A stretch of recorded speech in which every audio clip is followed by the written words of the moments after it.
사사기 23장 15절에서 마지막 절까지 한 절씩 저와 여러분 교독하겠습니다.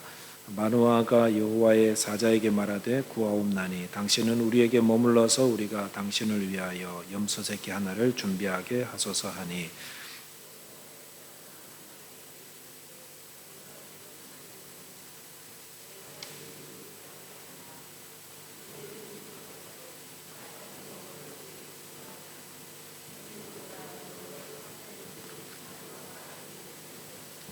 마노아가 또 여호와의 사자에게 말하되 당신의 이름이 무엇이니까 당신의 말씀이 이루어질 때에 우리가 당신을 존귀히 여기리이다 하니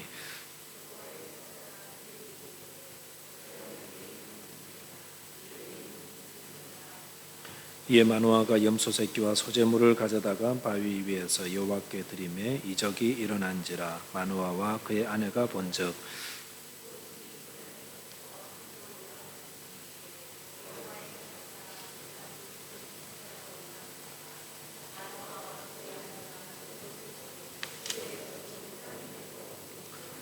여호와의 사자가 마노아와 그의 아내에게 다시 나타나지 아니하니 마노아가 그제야 그가 여호와의 사자인 줄 알고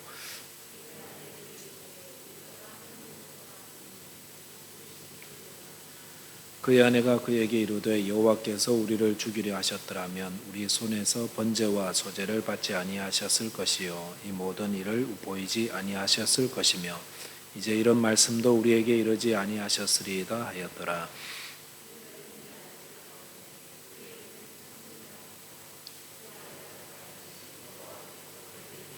읽겠습니다. 소라와 에스다올 사이 마하네단에서 여호와의 영이 그를 움직이기 시작하셨더라. 아멘. 네, 오늘 본문의 말씀은 삼손의 부모가 될 마노아 부부가 여호와의 사자를 만나 나눈 대화의 내용, 그리고 이후에 삼손이 태어나는 내용 소개되고 있습니다. 네, 본문을 통해서 믿음으로 살아가는 사람의 삶에 대해서 함께 묵상하도록 하겠습니다. 첫 절은 묵상할 내용은 믿음으로 사는 자는 예배하는 자다라는 사실입니다. 믿음으로 사는데 예배한다. 너무 당연한 말입니다. 15절에 보니까 마노아가 여호와의 사자에게 말하되 구하옵나니 당신은 우리에게 머물러서 우리가 당신을 위하여 염소 새끼 하나를 준비하게 하소서 하니라고 하였습니다. 마노아가 여호와의 사자에게 염소 새끼 하나 준비할 동안 좀 머물러 달라고 청하였습니다. 염소 새끼는 유목 생활하는 사람들의 대단히 귀한 재산입니다. 그런데 그걸 대접하겠다라는 것은 지금 여호와의 사자에게 굉장히 극진한 대우로 이렇게 대접하겠다라는 것을 의미하고 있습니다. 그런데 16절에 보시면은 여호와의 사자가 마노아에게 이르되 내가 비록 나를 머물게 하나 내가 내 음식을 먹지 아니하리라. 번제를 준비하려거든 마땅히 여호와께 드릴지니라 하니 이는 그가 여호와의 사자인 줄을 마노아가 알지 못함이었더라라고 했습니다. 마노아가 지금 자기에게 와서 자기 아내와 자기에게 장차 이제 아기가 태어날 거다. 그리고 그 아이는 나실인이 될 거다. 이렇게 알려준 그 사람이 너무 고마워서 그래 자기에게 있는 최고의 그 음식 염소 새끼 잡아서 대접하려고 했더니 그거 나는 안 먹을 거니까 마땅히 여호와께 번제를 드려야 된다 이렇게 이야기했습니다. 그래서 이제 19절에 보면 마노아가 염소 새끼를 가져와서 여호와께 번제를 드리고 있습니다. 변변찮은 예배의 자리죠. 바위 위에다가 또 지금 모인 사람도 마노아와 마노아 아내 여호와의 사자 이렇게 있고 또 뭐 번제물도 염소 새끼 하나, 소제물 이렇게 있는데 이 예배의 자가 영광의 자리로 바뀌죠. 보십시오. 천사가 그 제단의 불꽃을 따라서 하늘로 이렇게 올라가죠. 영광스러운 예배를 목도하게 되었다라는 것입니다. 마노아가 처음부터 예배 드리려고 그런 거 아니었습니다. 마노아는 그냥 손님 대접하려고 했었는데 여호와의 천사가 마땅히 여호와께 예배 드려야 된다 이렇게 말해서 예배를 드렸더니 그 예배의 자리가 참 초라해 보이지만 그 예배의 자리에서 하나님의 영광이 나타나는 놀라운 역사가 일어났습니다. 귀한 교훈이 하나 포함되어 있는 것 같습니다. 예배라는 것은 자발적으로 드려져야 되지만 때로는 누군가로부터 예배 드리도록 권함을 받아서 예배를 드리는 것도 하나님의 영광으로 임재하신다라는 것입니다. 우리가 늘 예배하는 자 되어야 되지요. 우리가 즐거운 일에도 예배하고 또 힘들고 어려울 때는 또 기도하며 예배드리고 또 그런데 이 예배할 때에 자꾸 이 예배를 잃어버릴 수 있는데 그럴 때에 누군가가 옆에서 우리 예배드리자고 이 시간에 예배드리자고 이렇게 권하는 분이 있어서 함께 예배에 동참하게 되는 그런 것도 참 중요합니다. 누군가 예배 드리자고 그래가지고 예배 참여하는 거 참 중요하죠. 이사야 43장 21절 말씀에 우리가 창조된 이유는 하나님을 예배하고 하나님께 영광 돌리기 위해서다고 말씀하였습니다. 그러니까 마누아처럼 이렇게 좋은 일이 생겼을 때는 하나님께 예배 드리고 감사하는 게 맞습니다. 예수님께 고침받았던 열병의 나병 환자에게 예수님이 찾으셨죠. 한 사람만 감사하러 돌아왔을 때 나머지 9은 어디 있냐고 이렇게 물으셨는데 우리가 우리의 삶에 일어나는 모든 것들이 하나님이 주관한다는 사실을 아시잖아요. 믿음의 사람이라는 것은 내 삶에 일어나는 모든 것이 하나님의 섭리와 인도하심 안에 일어나는 겁니다라고 고백하는 자들이고 믿는 자들입니다. 그런데 마누아처럼 아이를 주겠다고 아이가 생기겠다는 그 좋은 소식을 들었을 때 마땅히 하나님께 제사를 드리는 게 맞다라는 것입니다. 그렇게 해서 예배해야 된다. 예배를 잊어버렸을 때 여호와의 사자가 마땅히 여호와께 예배드려라 라고 해서 예배를 드렸더니 그 예배 가운데 놀라운 영광이 나타났습니다. 예배라는 것은 자발적으로 돼야 되지만 누군가 이렇게 권해서 이렇게 예배 자리에 오는 것도 참 하나님이 귀하게 받으십니다. 그래서 히브리서 10장 25절 말씀 자주 인용되는 말씀이죠. 모이기를 패하는 어떤 사람들의 습관과 같이 하지 말고 오직 권하여 그날이 가까움을 볼수록 더욱 그리하자. 여기 중요한 포인트는 권하라는 거죠. 자꾸 예배 드리지 말자라는 그런 풍조들이 점점점 밀려오고 있습니다. 교회 안에 계속 밀려오고 우리 안에도 계속 밀려오고 있고요. 근데 이 땅에서 제일 값어치 있고 가장 의미 있는 자리는 예배의 자리입니다. 예배의 자리. 왜? 우리가 그걸 위해서 만들어진 존재잖아요. 하나님께 영광을 돌리는 자리요. 또 우리의 영이 예배를 통해서 새로워지는 자리입니다. 그러니까 그 예배의 자리에 가자고 권하는 것만큼 제일 좋은 일은 없다고 생각해요. 예배를 회피하고 예배를 멀리하는 분들에게 예배의 자리에 오라고. 그래서 일주일에 한 번이라도 이렇게 오지 않는 분들은 꼭 전화해서 이렇게 오시라고 우리 구역장님들 참 애를 많이 쓰시는데 정말 감사해요. 그래서 권해서 오시는 것도 참 필요하거든요. 그래서 예배는 우리는 모여서 이렇게 예배드리고 또 함께 모이기를 힘쓰고 힘을 써야 됩니다. 코로나 때 다들 모이기 힘들다고 해도요, 힘써서 모이셔야 돼요. 또 제가 몇 번 말씀드렸는데 이렇게 예배 드릴 수 있도록 목사님 예배 드려요. 그럼 저희가 뒤에서 다 청소할게요. 이런 분들이 계세요. 저희 교회는. 너무 막 힘이 돼요. 저는. 새벽 기도도 그렇고 수요 저녁 예배도 그렇고 일부 예배 없을 때 일부 예배도 한 번 더 드릴까요? 그랬더니 괜찮다고 다 청소하겠다고. 너무 힘이 돼요. 그래서 정말 힘써서 예배 드려야 돼요. 그래서 봉사하고 함께 힘 모아서 예배 다 준비하고 예배 끝나고 다 소독 다 하시고 그렇게 힘써서 모여서 예배 드리면 그럴 때 그 교회가 사는 거예요. 교회가 죽어가는 이유는 모이지 않아서 그렇습니다. 모이지 않는 교회는 자꾸 식어져요. 교회라는 것이 믿는 자들의 모임인데 믿는 자들의 모임이 자꾸 안 모여지면 교회가 자꾸 흩어질 수밖에 없죠. 자꾸 흩어지고 자꾸 죽어가고 쇠퇴해져가고. 그러니까 모이는 자리에 자꾸 힘써서 모일 수 있도록. 수요 저녁 예배는 참 오기 어려운 자리입니다만 여러분이 보시고 또 주위에 혹시 그 시간에 그냥 안 나오시는 분들 있으면 좀 광고내서 수요 예배 자리 가자고, 수요 예배 가자고 이렇게라도 하고 또 새벽 기도도 가자 하고 또 주일날도 당연히 또 가져야 된다고 그렇게 권하고 그렇게 권해서 힘써서 모이기를 힘쓰면 하나님께서 그 예배를 받으십니다. 예배가 꼭 많은 사람들이 모여야 되는 건 아닙니다. 꼭 뭐 예배당이 너무 멋있게 만들어져야 되는 것도 아닙니다. 오늘 예배 자리 보니까 반석에다가 제단도 없고 반석에다가 3명이 모여가지고 그 중에 한 분은 여호와의 사자고 만호와 만의 부인만 모여가지고 예배 드리는데도 하나님이 그 예배를 흠양하시고 받으시고 영광을 보여주시잖아요. 중요한 것은 우리의 마음 아니겠습니까? 영과 진리로 바르게 예배 드리고 하나님 감사합니다. 오늘도 3일간 우리 가운데 함께 하시면 감사합니다.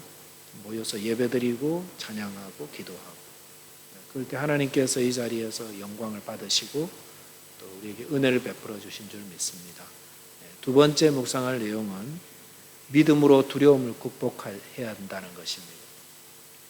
오늘 본문 그 마노아에 보니까 마노아 그 아내가 염소 새끼 가지고 반석에서 제사를 드리고 있는데 그 번제물을 하나님이 받으시는 것 같더니 거기 옆에 있던 여호와의 사자 그 불꽃을 타고 하늘로 올라갔습니다. 그제서야 이 마노아의 아내가 함께 있었던 분이 여호와의 사자라는 것을 깨달았다는 것입니다.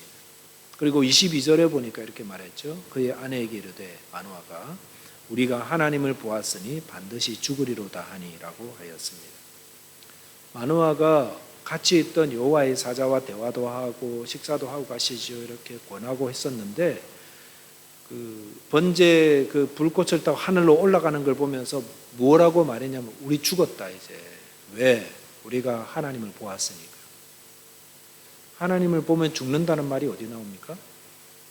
물론 성경에 그런 비슷한 말들이 나오는데 이스라엘 사람들이 가진 미신이죠 이게. 미신. 우리가 누구든지 하나님 보면 죽는다. 이런 미신을 가지고 있었다는 겁니다. 그러니까 탁 제일 먼저 떠오르는 게 하나님의 영광을 보고 나서 제일 먼저 떠오르는 게 우린 죽었다. 그 미신에 사로잡힌 신앙인입니다. 마노아가 믿음이 있는 것 같은데도 미신에 사로잡혀 있어요. 그러니까 미신에 사로잡히면은 이 자유함이 없어요. 즐거움도 없고 평화도 없고 기쁨도 없고 늘 두려움이에요. 두려움이 있고 염려가 있고 벌 받으면 어떡하나? 그런 미신 속에 살아가는 겁니다. 하나님이 우리를 자유케 하기 위해서 오셨는데 또 우리에게 평안을 주기 위해 오셨는데 마귀를 멸하기 위해서 오셨고 예수님이 근데 예수 믿으면서도 계속 귀신 두려워하고 계속 막 움츠려져 있고 벌 받으면 어떻게 하나 두려워하고 늘 염려하고 이거는 아직도 우리의 신앙이 미신에 사로잡혀 있을 가능성이 굉장히 큽니다. 미신 있잖아요. 뭐 13일의 금요일은 상당히 조심해야 되고 그 다음에 뭐 붉은색으로 이름 쓰면 아직도 혹시 붉은색으로 이름 못 쓰시는 분들 계신가요? 이거 미신이에요. 미신. 그 다음에 뭐 다리 떨면은 복 나간다 뭐 이런 말들이 막 스스럼없이 나오고 12시 되면 뭐가 나타나나요? 12시 되면 뭐가 나타나요? 시험 치는 날 미역국 먹으면 안 된다면서요? 미끄러진다고? 근데 소화 잘 되는 거 왜 안 먹는지 모르겠어요. 미신 붙잡고 있는 인생은 두려움이 많습니다. 제약이 너무 많습니다. 자유롭지 못합니다. 그래서 우리가 신앙생활 할 때 미신적인 신앙을 버려야 그때야 참 하나님을 섬길 수 있습니다. 하나님이 주시는 자유함을 누리고 하나님 주시는 그 사랑 가운데서 늘 평안하며 담대하며 기뻐하며 감사하며 어려움이 있으면 주님께 기도드리고 그렇게 살아갈 수가 있습니다. 근데 참 감사한 건 23절에 보면 마노아의 아내가 마노아보다 훨씬 건강한 믿음을 가지고 있었어요. 23절 보니까 그의 아내가 그에게 이르되 여호와께서 우리를 죽이려 하셨더라면 우리 손에서 번제와 소제를 받지 아니하셨을 것이요 이 모든 일을 보이지 아니하셨을 것이며 이제 이런 말씀도 우리에게 이르지 아니하였으리라 하였더라라고 하였습니다. 마노아의 아내는 남편이 우리 이제 죽었다라고 할 때에 그렇지 않다라고 이야기하였습니다. 왜? 만약에 하나님 우리 죽이려고 그랬으면 뭐 번제 소제 왜 받았겠냐? 그리고 우리 이런 말씀도 해주지 않으셨을 거야. 하나님 죽이려고 그랬으면 단번에 죽이셨지. 뭐 이렇게까지 했겠냐고. 마노아의 아내가 뭘 어떻게 이렇게 남편에게 위로하고 담대하게 이야기할 수 있었을까요? 그것은 하나님이 행하신 일을 보고 이야기하고 있다는 거예요. 하나님이 행하신 일을 보고 또 하나님 하신 말씀을 생각해 보니까 우리 죽이려고 한 게 아니라는 것을 알 수 있었다라는 겁니다. 마노아의 남편은 미신에 사로잡힌 신앙인이었고 이 마노아의 아내는 하나님 말씀을 붙잡는 그런 신앙인이었다. 이렇게도 말씀드릴 수 있습니다. 그래서 우리가 늘 붙잡아야 되는 게 뭡니까? 하나님 말씀이에요. 말씀을 통해서 하나님께서 십자가에서 행하신 일들을 기억하고 또 하나님의 말씀을 통해서 우리에게 뭘 약속하셨는지를 기억하면 두려워할 수가 없습니다. 두려움을 이길 수가 있다는 것입니다. 로마서 10장 17절 말씀 잘 아는 말씀입니다. 믿음은 들음에서 나오며 들음은 그리스도의 말씀으로 말미암았느니라. 믿음이 어디서 나옵니까? 주님의 말씀에서 나옵니다. 주님의 말씀. 마노아는 겉으로 보기에 믿음이 있는 것처럼 보였어요. 그런데 그의 믿음은 믿음이 아니었어요. 미신적인 신앙, 그릇된 신앙. 근데 그러니까 막 두려워하잖아요. 하나님 영광 보고서도 두려워하고 벌 받으면 어떻게 하나 두려워하고. 삶의 어려운 문제 앞에서도 이 미신적 신앙은요, 이게 잘 이겨나가지 못해요. 막 절망하고 무너지고 막 원망하고. 왜? 미신적인 신앙은 절대로 자유함과 능력을 주지 못하니까. 그 생각이 깊이 뿌리 내려져 있으니까 거기에 헤어져 나오지 못하는 거예요. 우리 기독교인들이 가진 신앙에 정말 내 신앙이 미신에 뿌리 내린 건 아닌가 늘 자문해 보고 자꾸 한번 질문해 보셔야 돼요. 이게 지금 내가 가진 게 미신적인 거 아닌가? 우리 부모님들이 했던 그런 말 그대로 받아들여 가지고 내가 그것 때문에 지금 오늘 동쪽으로 가야 되는데 오늘 서쪽으로 가서 이런 일이 생기는 거 아닌가? 이런 거. 그런 거 전혀 없습니다. 그런 거 전혀 없습니다. 무덤 밟고 지나가도 예의상 밟으면 안 되겠지만 괜찮습니다. 터치해도 괜찮고 죽은 사람 옷 입어도 괜찮습니다. 예. 다 괜찮아요. 왜 거기에 자꾸 얽매여 가지고 죽을 것 같다 생각하고 두려워하고 귀신의 세력이 나를 어떻게 할 거라고 생각하고 그런 생각 안 하셔도 됩니다. 로마서 8장 32절 말씀. 바울이 어떻게 담대할 수 있는지를 이 말씀이 보여주죠. 뭐라고 했습니까? 자기 아들을 아끼지 아니하시고 하나님 하신 일을 말하고 있죠. 자기 아들을 아끼지 아니하시고 우리 모든 사람을 위하여 내어주시니가 어찌 그 아들과 함께 모든 것을 우리에게 주시지 아니하겠느냐라고 하였습니다. 바울 사도도 뭘 생각하고 있습니까? 하나님께서 십자가에서 행하신 일을 떠올리고 있고 이야기하고 있다는 것입니다. 그의 아들, 하나님께 제일 소중한 게 뭐냐면은 그의 아들이잖아요. 근데 그의 아들을 아끼지 아니하고 우리를 위해서 주신 분께서 아들보다 훨씬 덜 중요한 거, 우리 먹고 사는 거, 우리의 안전 이런 것들 우리가 구하면 하나님이 안 주시겠느냐? 어느 게 더 중요하겠냐 생각해 보니까 아니 우리에게 필요하면 이렇게 중요한 하나님의 아들까지도 보내주셔서 아들의 생명까지도 우리를 위해 주신 분께서 우리의 삶에 필요하다면 이거 왜 안 주시겠느냐라는 거예요. 생각해 보니까 그러니까 두려워할 이유가 아무것도 없네요. 하늘에 있는 것이나 땅에 있는 것이나 땅 아래에 있는 것이나 그 어떤 것도 심지어 사망이나 생명까지도 장래일이나 과거일이나 현재일이나 어떤 것도 천사나 권세자들 그 어떤 것들도 우리를 그리스도의 사랑에서 끊을 수 없네? 근데 뭐 무서워요? 이렇게 이제 담대하게 이야기할 수 있는 것입니다. 우리가 부족한 인간이기 때문에 두려움들이 있습니다. 그러나 그럴 때마다 하나님 말씀에 근거한 신앙을 우리가 마음에 새겨야 됩니다. 장래일 무섭습니까? 걱정되십니까? 두려워할 필요 없습니다. 자녀들 때문에 걱정하고 계십니까? 두려워할 필요 없습니다. 기도하시고 하나님께 의지하면 됩니다. 그다음에 어떤 건강의 문제요? 그것도 하나님이 다 알고 계시는 거예요. 기도하시면 돼요. 하나님께 의탁하시면 돼요. 미래의 장래를 어떻게 될까 걱정하십니까? 걱정할 필요 없어요. 하나님이 살아계시고 십자가에서 그의 아들까지 주신 하나님께서 그것까지 책임지지 않으시겠어요? 책임져 주세요. 어디에 근거해서? 하나님 말씀에 근거해서. 우리가 가진 미신적 신앙을 떨쳐버리고 하나님 말씀에 근거한 신앙을 가져야 되는 이유가 여기 있습니다. 그래야 우리가 담대할 수 있습니다. 그래야 하나님 주시는 평안함을 누리고 자유할 수 있습니다. 그리고 그 믿음 가지고 하나님의 자녀답게 믿음으로 승리할 수가 있습니다. 저와 여러분께서 오늘도 하나님 말씀 의지해서 담대한 신앙인 되시고 또 우리의 삶 가운데 있는 모든 것들 하나님 행하신 줄 믿고 하나님께 감사하며 하나님께 예배드리 힘쓰시면서 하나님 기뻐하는 주님의 백성 다 되시기를 주님의 이름으로 축원드리겠습니다. 기도하겠습니다. 하나님 아버지 감사합니다. 저희들 가운데 계신 하나님을 때로는 잊어버리고 무엇을 먹을까 무엇을 마실까 이 땅에서 어떻게 살아야 되나 무거운 짐 지면서 근심하고 걱정했던 저희들의 연약함을 주님 용서해 주십시오. 저희들 여전히 무지하고 연약하여서 하나님 오늘도 주의 성령께서 저희들을 도와주셔야 됩니다. 하나님 말씀이 생각나게 해주시고 또 주님 말씀대로 온전히 순종할 수 있는 힘도 저희들에게 주시옵소서. 주님 저희들 안에 있는 연약함을 주님 아뢰어 드립니다. 주님 저희들을 믿음으로 충만케 해 주십시오. 성령으로 충만케 해 주십시오. 말씀으로 충만케 해 주십시오.